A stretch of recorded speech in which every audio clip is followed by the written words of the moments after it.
What a victory for the Toronto Raptors. Not only did they knock off one of the hottest teams in the NBA right now, but they did it without two key starters. The Raptors have been getting disrespected in power rankings and other forms of rankings, but they kept showing how good they really are despite all of their injuries.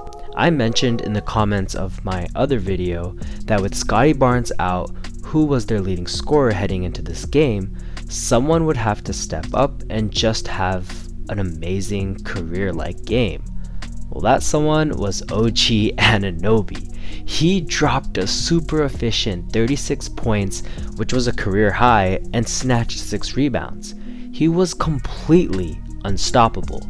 Not only was he hitting his usual catch and shoot fundamental threes, but he was great in taking defenders off the dribble and hitting some tough shots. Whether it was a stop and pop, or a stop, spin, and fade, or Tatum's signature sidestep 3, he was clicking on all cylinders tonight.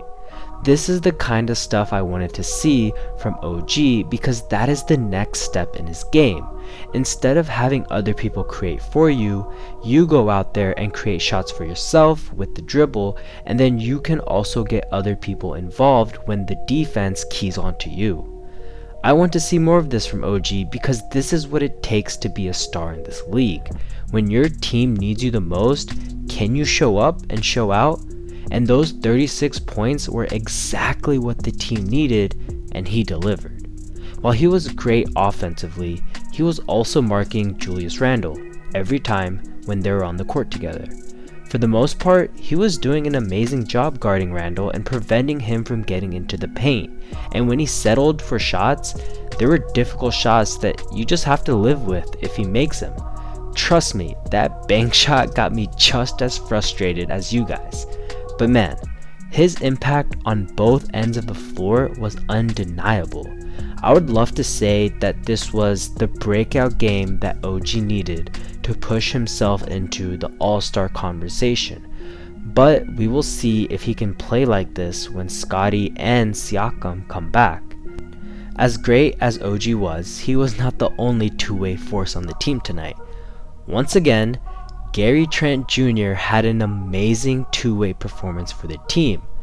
Offensively, he dropped 26 points while shooting 10 for 22 from the field and 4 for 11 from the 3.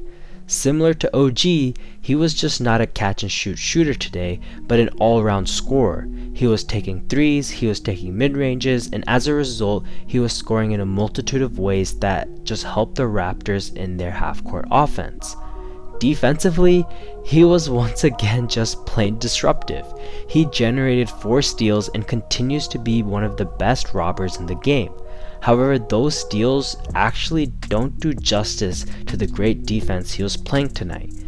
He was amazing at contests when guards were trying to get to the rim, he was forcing tough jumpers, and all around just playing strong fundamental defense, something you really wouldn't have expected when he was coming in from Portland.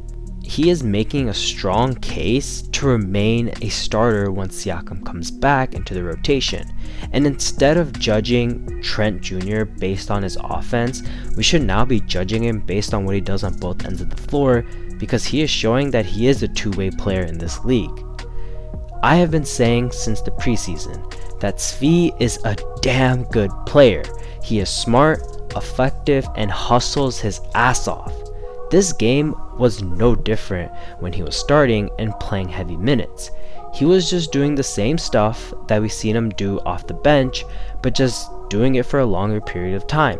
He had 15 points, 5 rebounds, and 5 assists while also generating 2 steals. Beautiful contribution from my man. Honestly, I was hoping Fred would have another electric night shooting the ball. Although he did not get as hot as we have seen him get, he was just plain awesome tonight at managing the game and playing as a playmaker.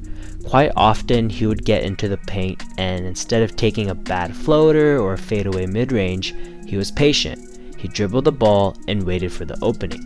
Once that opening came, either from a dump off to the big man or finding a spot up shooter, he executed that play at a high level. He was just calm, cool, and steady like a surgeon's hand. However, despite a few amazing nights from some of the other players, I have to give the biggest tip of the hat to Nick Nurse. He was simply amazing tonight and proves to be one of the best head coaches in the league. The Raptors found themselves in a hole early, and when the insertion of Banton could not turn the tides like it has done in the past, Nurse went with the next man up approach and put in Malachi Flynn. As a result, the tides started to change. He hit a 3, set up a few easy buckets, and the Raptors started to roll and cut into the lead. Could just be me, but I felt that Flynn changed the game and the flow of it in the second quarter and put the Raptors back on track.